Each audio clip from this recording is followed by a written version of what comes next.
19 ফেব্রুয়ারি রোববার খালেদ মহিউদ্দিন আছে এডিটরসপিকে জানিয়ে দিচ্ছি শিরোনাম। জাতীয় নির্বাচন বয়কটে বাতিল হবে নিবন্ধন, বিএনপিকে ভোটে অংশ নেওয়ার পরামর্শ।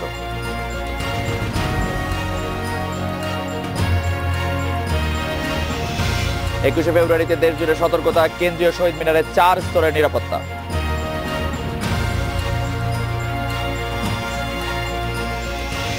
গ্যাং সংস্কৃতি বন্ধে কঠোর নজরদারি, সংকট কাটাতে সবার সহযোগিতা চায় পুলিশ।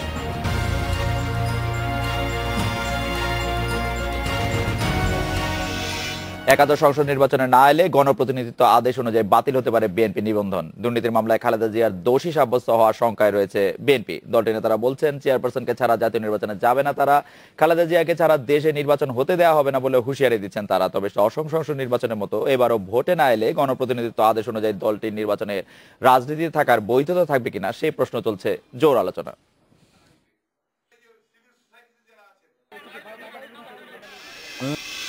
জাতীয় নির্বাচনে কথা বলতে আমাদের সাথে আছেন আওয়ামী লীগের উপদেষ্টা মণ্ডলীর সদস্য অ্যাডভোকেট ইউসুফ হোসেন হুমায়ুন এবং আছেন বিএনপির vice chairman advocate Joynul Abedin. Advocate Yusuf Hossain Humayun, শুধু নিবন্ধন বাতিল হওয়ার ভয়ে বিএনপি নির্বাচনে আসবে বলে আপনি মনে করেন?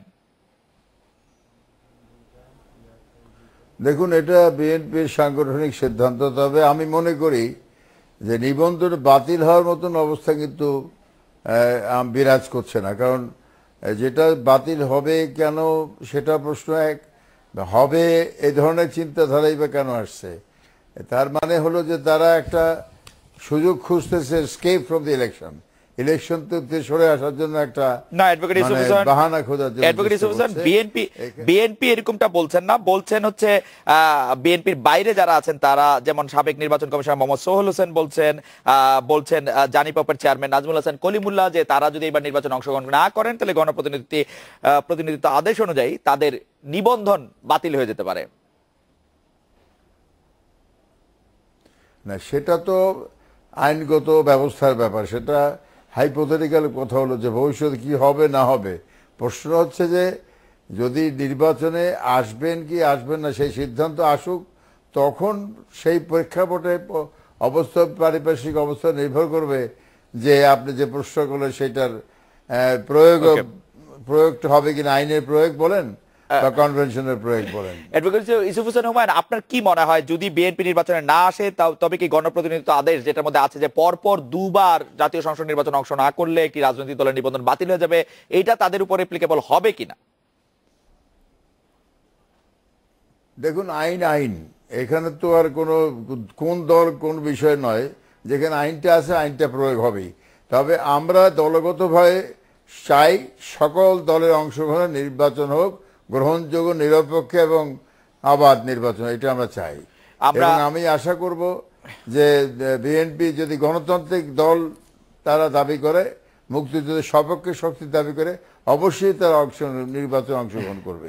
আমরা অ্যাডভোকেট জয়নুল আবেদিনের কাছে জানতে চাই যে অ্যাডভোকেট জয়নুল আবেদিন, আপনি কি মনে করেন যে বিএনপি যদি নির্বাচনে অংশ না নেয় তাহলে গণপ্রতিনিধিত্ব আদেশ অনুযায়ী তাদের নিবন্ধন বাতিল হয়ে যাবে?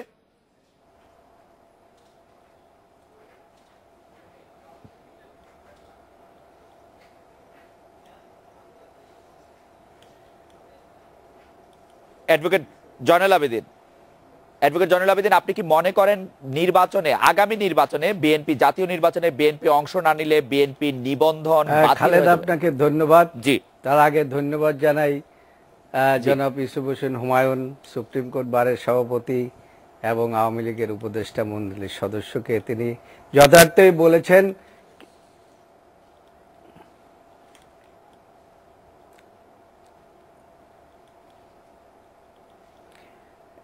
যদির কোনো প্রশ্ন নাই খালেদ। এখানে বিষয়টি হচ্ছে বিএনপি একটি নির্বাচনমুখী দল।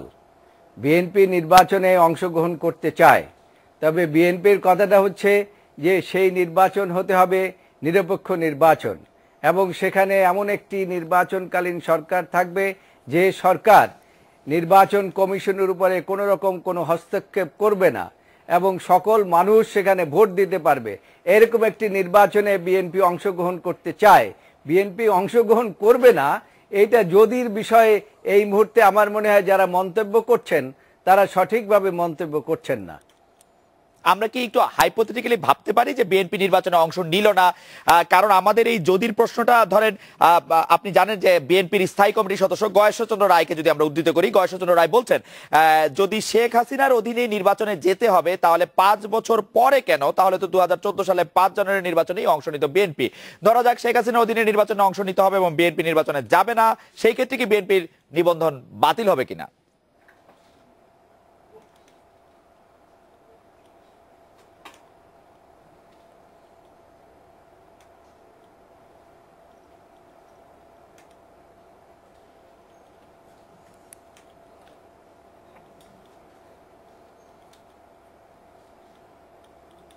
হ্যাঁ খালেদ, রাজনীতিতে হাইপোথিসিস জিনিস কোনো কাজ করে না। রাজনীতিতে হচ্ছে জনগণের সর্বক্ষেত্রে অংশগ্রহণ। রাজনীতি জনগণের জন্য, এবং সেই জনগণের অংশগ্রহণটা হচ্ছে রাজনীতিতে বড় কথা। এখানে হাইপোথিসিস কাজ করে না। যে গয়েশ্বরচন্দ্র রায় স্ট্যান্ডিং কমিটির সদস্য, তিনি যে কথাটি বলছেন সেটা বলছেন এই কারণে বলছেন যে আওয়ামী লীগ মাঝে মাঝে বলেন যে সংবিধান মোতাবেক এই প্রধানমন্ত্রীর অধীনেই সমস্ত প্রকার নির্বাচন করতে হবে। তারা ভয়ও দেখাচ্ছেন যে ওই আগে যেভাবে নির্বাচন করছেন সেভাবেই নির্বাচন হবে। সেই ধরনের নির্বাচনে অংশগ্রহণ করা না করা একটি রাজনৈতিক দলের এখতিয়ার থাকেই, এবং তারা সেখানে সিদ্ধান্ত নিতেই পারেন। অ্যাডভোকেট জয়নুল আবেদিন, আপনি রাজনীতিতে হাইপোথিসিস চলে না বলে বললেন, মনে করলেন, কিন্তু আমার ধারণা রাজনীতিতেই সবচেয়ে বেশি হাইপোথিসিস চলে, এবং জনাব গয়েশ্বরচন্দ্র রায়ের কথাটিও হাইপোথিসিস মূলকই, অনুসিদ্ধান্তমূলক। কারণ তিনি বলছেন যে যদি নির্বাচনে যেতে হবে, এর মধ্যে অনেকগুলি যদি আছে, তবে আছে, হবে আছে। তো সেই ক্ষেত্রে আমরা আপনার কাছ থেকে যদি একজন আইনজ্ঞ হিসেবে প্রশ্নটির জবাব চাই যে বিএনপি নির্বাচনে অংশ না নিলে, আমি যদি ধরে নেই সালটি 2019 সাল, 2018 সাল বা এমনকি 2017 সাল, এই নির্বাচনে বিএনপি অংশ না নেয়, তবে কি বিএনপির নিবন্ধন বাতিল হয়ে যাবে কিনা? আইন কি বলে?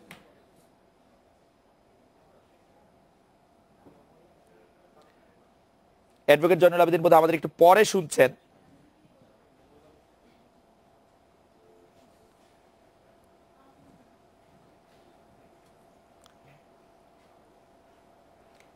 না নেওয়ার প্রশ্নটি খালেদ কেন আসতেছে আমি এই কথাটাই বুঝছি না। বিএনপি নির্বাচনে অংশগ্রহণ করতে চায়, এটাই হচ্ছে আজকে বড় কথা। ওকে, আমরা ধরে নেই দলটির নাম বিএনপি না, দলটির নাম হচ্ছে খালেদ মহিউদ্দিন পার্টি। সেই পার্টি গতবার নির্বাচনে অংশ নেয় নাই, আগামীবার নির্বাচনে অংশ নেবে না। তার গণপ্রজাতন্ত্র আদেশ অনুযায়ী তার নিবন্ধন বাতিল হবে কিনা?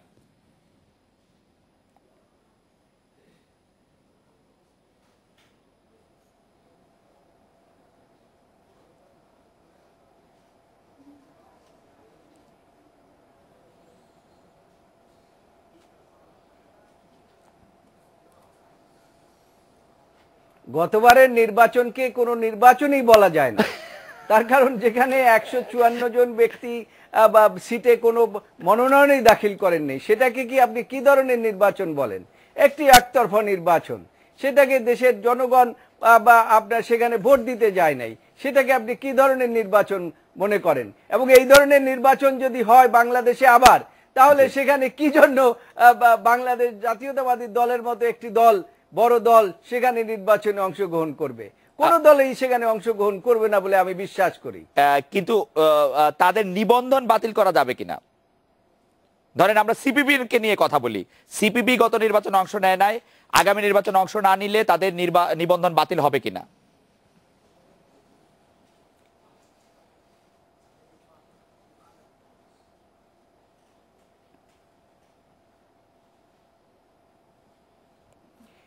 এই নিবন্ধনের প্রশ্ন তো পরে, আগে কথা হচ্ছে আইন মোতাবেক দেশে নির্বাচন হবে। অ্যাডভোকেট জয়নুল আবেদিনকে অনেক ধন্যবাদ। তবে আমি দর্শকদের উদ্দেশ্যে বলতে চাই, আমার ধারণা অ্যাডভোকেট জয়নুল আবেদিন এটি আদালতে কিভাবে মোকাবেলা করবেন সেই জন্য প্রস্তুতি নিচ্ছেন, সেই জন্য হয়তো কিছু কিছু জিনিস কম কম করে বলছেন। যাই হোক, আমরা একটা বিরতি নিচ্ছি, বিরতির পর ফিরে এসে দেখা যাক যে তার সাথে যে আমাদের দূরত্বটা সেটা একটু কমে আসে কিনা।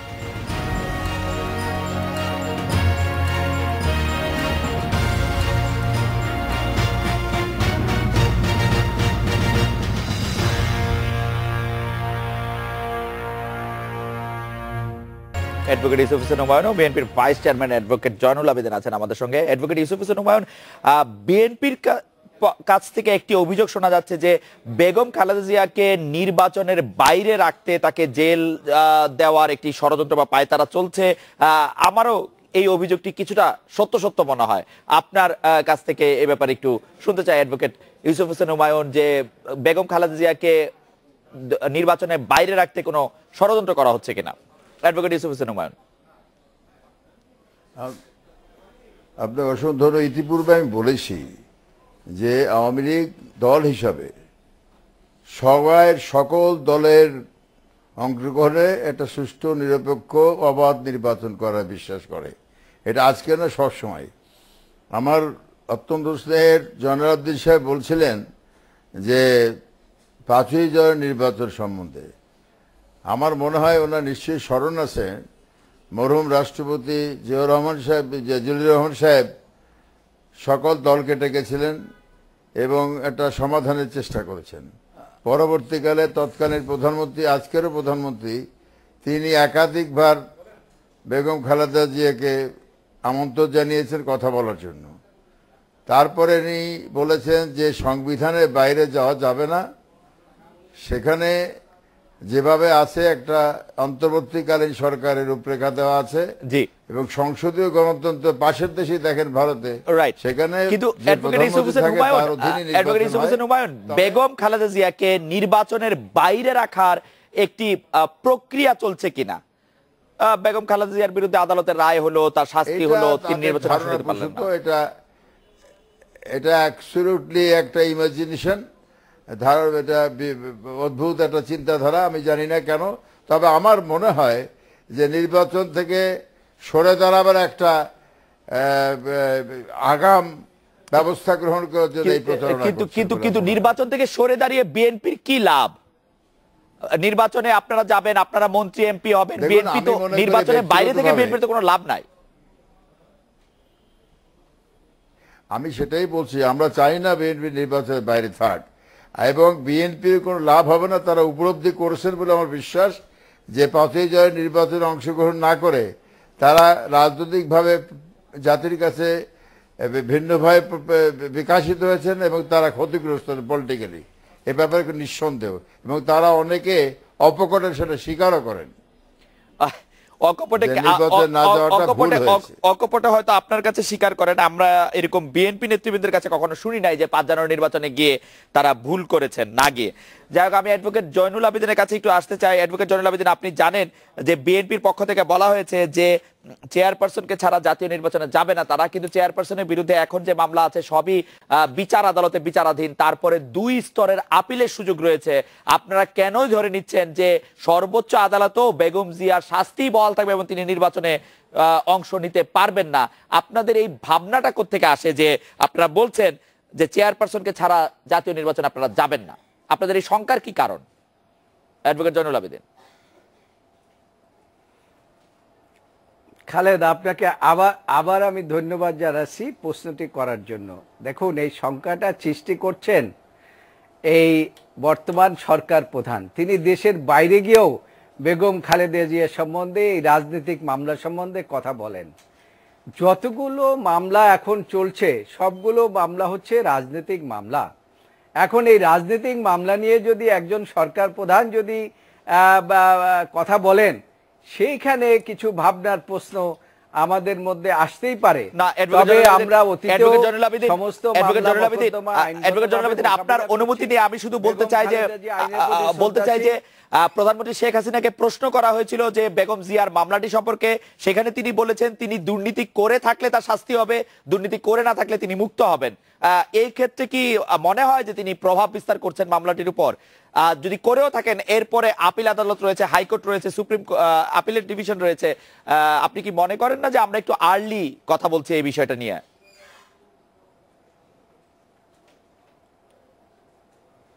না, আর্লি তো কথা আমরা বলছি না, কথা তো সরকারি দলের মন্ত্রী এবং মাননীয় প্রধানমন্ত্রী তারা বলছেন। আমরা তো মামলা মোকাবিলা করছি আইনগতভাবে। আপনি দেখেছেন যে বেগম খালেদা জিয়াকে কিভাবে একটি আদালতে যান, সকাল 10টা থেকে তাকে বিকাল 5টা পর্যন্ত ওখানে উপস্থিত থাকতে হয়, বসিয়ে রাখা হয়। এটা এই সাবকন্টিনেন্টে একটি দেশের সাবেক প্রধানমন্ত্রী এত বড় আদালতে গিয়ে এইভাবে করে আপনার বসে আছে বলে আমার অন্তত জানা নাই খালেদ।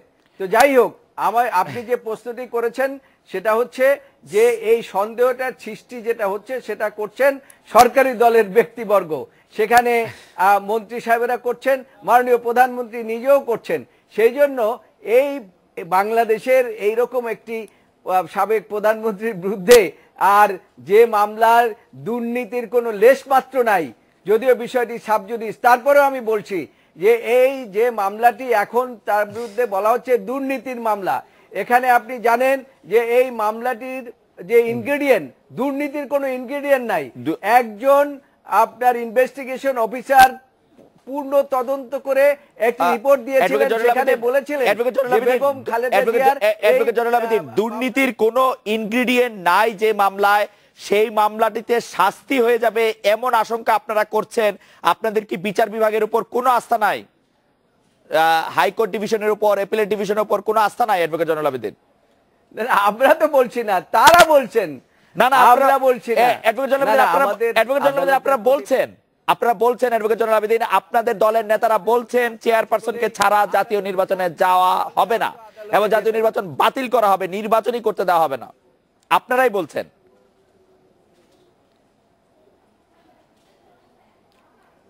না, আমরা বলি নাই, বেগম খালেদা জিয়া বলেন নাই। নীতি নির্ধারণী আছে, রাজনীতি শোনেন, বেগম খালেদা জিয়ার আপনি উপদেষ্টা, আপনি একটু তাদেরকে বলবেন, বেগম জিয়াকে বলবেন নিশ্চয়ই যে এই ধরনের কথা যেন তারা না বলেন। আমরা অ্যাডভোকেট ইউসুফ হোসেন হুমায়ুনের কাছে একদম শেষ জানতে চাইবো, প্রধানমন্ত্রী যখন কোনো মামলা নিয়ে কথা বলেন সেটির প্রভাব মামলার উপর পড়তে বাধ্য, মাননীয় প্রধানমন্ত্রী এই বিচারাধীন বিষয় নিয়ে কথা বলেই যাবেন? অ্যাডভোকেট ইউসুফ হোসেন হুমায়ুন, দেখুন, মাননীয় প্রধানমন্ত্রী এমন কোনো মন্তব্য করেননি যার দ্বারা মামলার বিচার কাজে প্রভাবিত হতে পারে। তিনি যেটা বলেছেন সেটা আমরা সবাই জানি। আরেকটি কথা বলা দরকার, কিন্তু অ্যাডভোকেট ইউসুফ হোসেন হুমায়ুন, আমি বিচারক হলে কিন্তু আমি প্রভাবিত হতাম, আমি ভয় পেতাম। মাননীয় প্রধানমন্ত্রীর কথা শুনলে আমি বিচারক থাকলে আমি একটু ভয় পেতাম। না, মাননীয় প্রধানমন্ত্রী সে ধরনের কোনো মন্তব্যই করেননি যার দ্বারা বিচার কার্য প্রভাবিত হইতে পারে। আচ্ছা, আপনি মনে করছেন যে বিচার কাজ, আমি যেটা বলতে চাচ্ছি সেটা হলো, জি, আমি যেটা বলতে চাচ্ছি সেটা হলো এই যে মামলাটি নিয়ে জয়নুল সাহেব বলেছেন, সেই মামলা উনিও আইনজীবী, আমিও আইনজীবী। সেই মামলা তো ওই সাক্ষ্য প্রমাণ হয় না, ডকুমেন্ট কথা বলবে, দলিলাদি কাগজপত্র কথা বলে, সেখানে তারা বুঝতে পেরেছেন যে এই মামলাটা খুব মানে কঠিন মামলা, সেজন্যই তারা অপকটে এই ধরনের কথা বলে। কিন্তু অ্যাডভোকেট ইউসুফ হোসেন হুমায়ুন, এই দুর্নীতির সাথে যে বেগম জিয়া জড়িত, বেগম জিয়া সম্পৃক্ত আছেন, এর কি প্রমাণ আপনারা আদালতে দাখিল করেছেন আসলে এখন পর্যন্ত?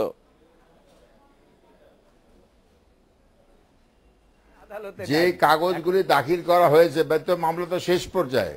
ওকে ওকে, আপনি মনে করছেন যে বিচার প্রভাবিত করার মতো কিছু করা হয়নি। অ্যাডভোকেট ইউসুফ হোসেন হুমায়ুন এবং অ্যাডভোকেট জয়নুল আবেদিন, আপনাদের অনেক ধন্যবাদ। আমরা চলে যাচ্ছি পরবর্তী খবরটিতে, তার আগে একটি বিরতি নিচ্ছি।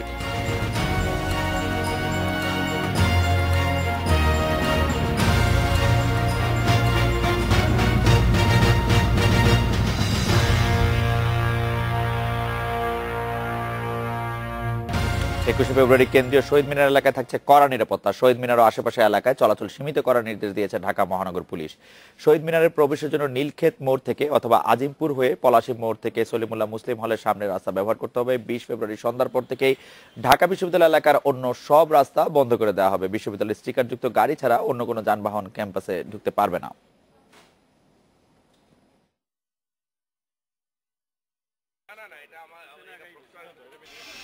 একুশে ফেব্রুয়ারি নিরাপত্তা নিয়ে কথা বলতে আমাদের সাথে আছেন চট্টগ্রাম শহীদ মিনার শ্রদ্ধাঞ্জলি কমিটির সদস্য সচিব শেখ ইফতেখার সাইমুল চৌধুরী, খুলনা মেট্রোপলিটন পুলিশের উপকমিশনার মোহাম্মদ আব্দুল্লাহ আরেফ, আমাদের অ্যাসাইনমেন্ট এডিটর মাসুদ কার্জন এবং উত্তরাঞ্চল প্রধান হাসিবুর রহমান।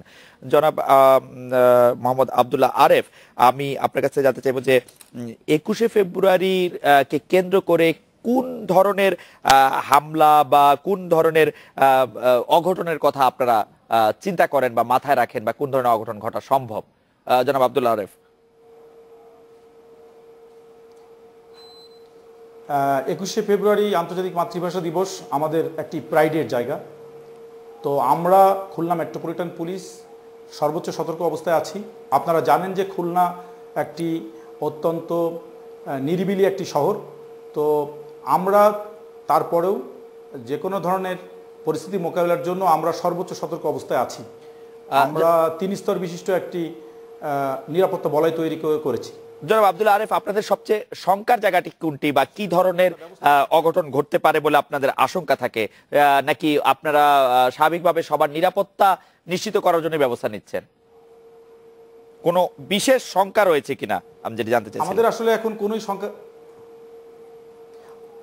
আমাদের কাছে এরকম কোনো বিশেষ সংখ্যার কোনো খবর নাই। তবে আমরা সর্বোচ্চ সতর্কতা অবস্থা এই জন্যই আছি যে মৌলবাদী কোনো গোষ্ঠী বা কোনো নাশকতা সৃষ্টিকারী যদি কোনো ধরনের অঘটন ঘটানোর সৃষ্টির চেষ্টা করে, আমরা এটার সর্বোচ্চ সতর্ক অবস্থায় থেকে আমরা সেটাকে নস্যাৎ করে দেওয়ার জন্য আমরা খুলনা মেট্রোপলিটন পুলিশের পক্ষ থেকে আমরা সর্বোচ্চ সতর্ক অবস্থায় আছি। তবে এখনো পর্যন্ত আমাদের কাছে এই ধরনের কোনো আশঙ্কার কোনো খবর নাই।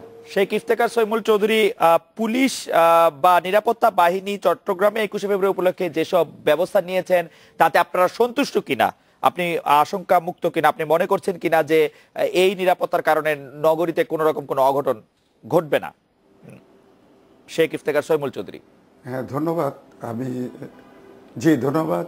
চট্টগ্রাম মেট্রোপলিটন পুলিশ এবং র্যাপিড অ্যাকশন ব্যাটালিয়ন সহ অন্যান্য যারা এই নিরাপত্তার দায়িত্ব নিয়েছেন, অতীতেও তারা খুব সাহসী ভূমিকা পালন করেছেন, সুন্দরভাবে শহীদ মিনারে শ্রদ্ধা জানাবার ব্যবস্থা গ্রহণ করেছেন।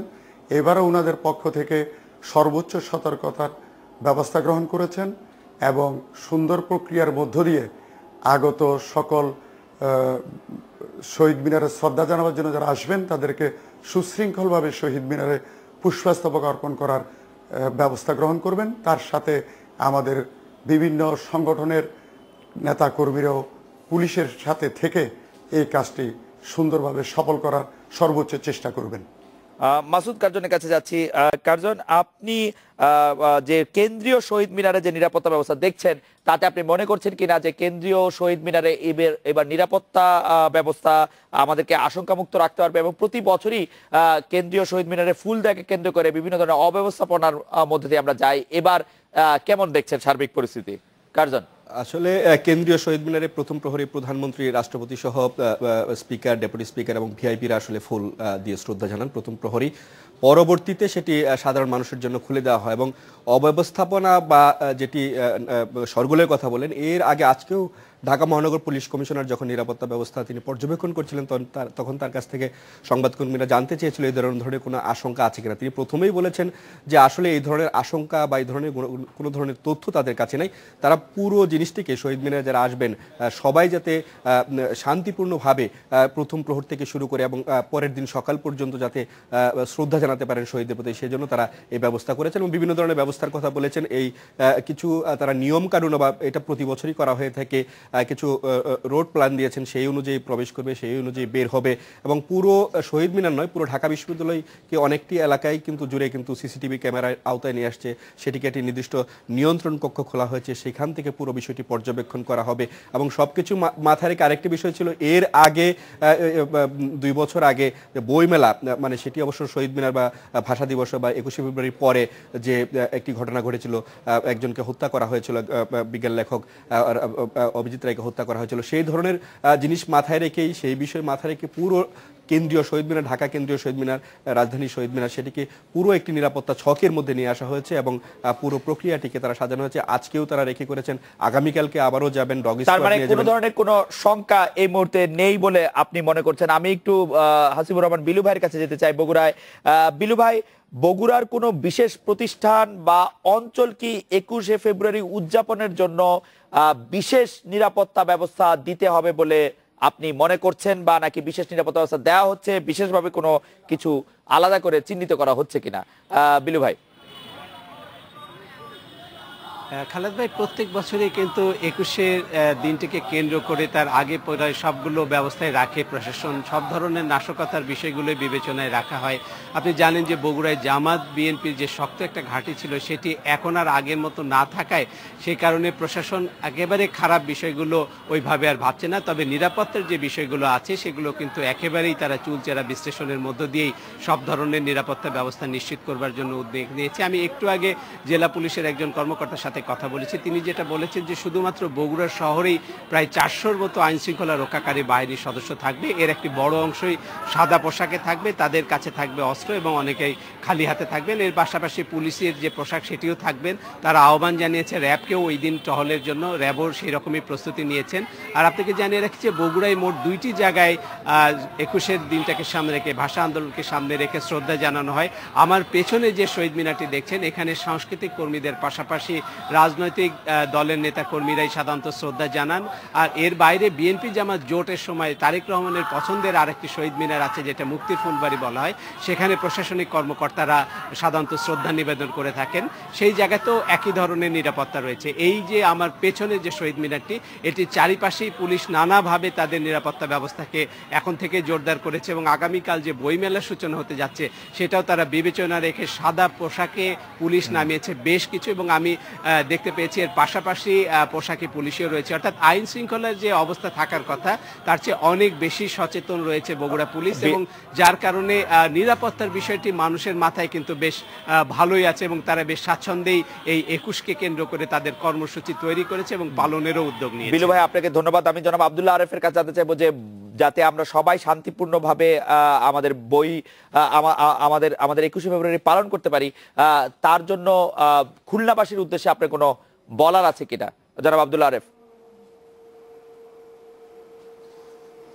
আমি একটি কথাই বলতে চাই যে আসলে আমাদের এই আন্তর্জাতিক মাতৃভাষা দিবস, এটি একটি আমাদের প্রাইডের জায়গা। আমরা নগরীর নাগরিকদের নিরাপত্তার জন্য আমরা 21শে ফেব্রুয়ারিতে যাতে নির্বিঘ্নে তারা এসে ফুল দিয়ে শ্রদ্ধা নিবেদন করতে পারে, এই জন্য যা যা করণীয় আমরা খুলনা মেট্রোপলিটন পুলিশের পক্ষ থেকে করেছি।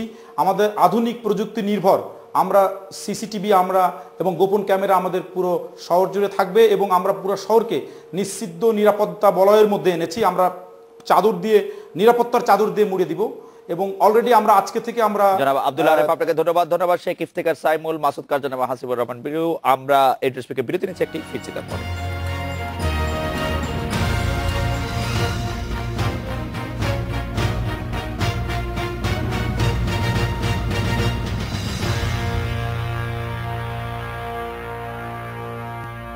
রাজধানীতে কিশোরদের গ্যাং কালচার বন্ধে নানা উদ্যোগ নিচ্ছে পুলিশ। নজরদারি বাড়ানোর পাশাপাশি চলছে প্রচার। সংকট পুরোপুরি কাটাতে শিক্ষক, অভিভাবক ও জনপ্রতিনিধিদের সহযোগিতা চেয়েছে পুলিশ। এ নিয়ে কথা বলতে আমাদের সাথে আছেন সহকর্মী মাসুদুর রহমান। মাসুদুর রহমান, আমরা দেখছি যে পুলিশ কিশোরদের গ্যাং কালচার বন্ধে নানা ধরনের উদ্যোগ নিয়েছে, কিন্তু এই ক্ষেত্রে তারা যে সব উদ্যোগ নিচ্ছে তাতে কে অভিভাবকদের জানানো হয়েছে কিনা, অভিভাবকদের কাছ থেকে জানতে চাওয়া হয়েছে কিনা আসলে কি ধরনের উদ্যোগ সবচেয়ে বেশি কাজ করবে কিশোরদের গ্যাং কালচারের বিপক্ষে?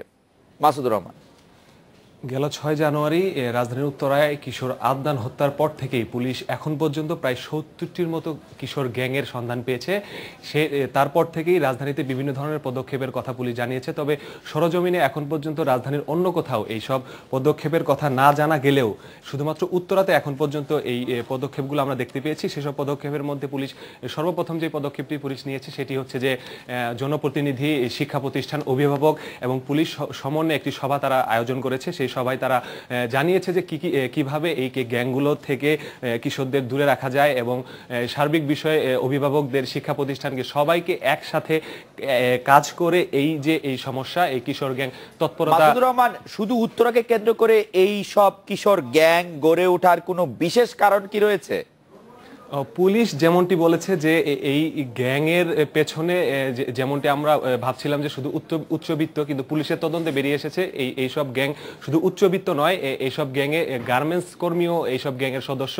যেমন 9 স্টার গ্রুপের একজন যে প্রধান তালাচাবি ওরফে তালাচাবি রাজু, সে একজন তালাচাবি মেকার, সেও কিন্তু এই গ্রুপের মধ্যে আছে। তো শুধুমাত্র পুলিশ বলছে যে শুধুমাত্র এইসব গ্রুপের সদস্যরা শুধু উচ্চবিত্ত না, তো তাদের প্রধান যে কারণটি সেটি হচ্ছে যে এই যে এলাকায় নিজেদের মধ্যে একটা আধিপত্য বিস্তার করা এবং হচ্ছে যে এক এলাকার লোকজনের সাথে ছাত্রদের সাথে অন্য এলাকায় ছাত্রদের প্রবেশ করতে না দেওয়া, তাদের নিজেদের মধ্যে একটা ইগো, সেই ইগো থেকে কিন্তু এই গ্যাংগুলো গড়ে উঠেছে। তবে মাসুদুর রহমান, আপনাকে ধন্যবাদ। এই ছিল আজকের এডিটর স্পিকে।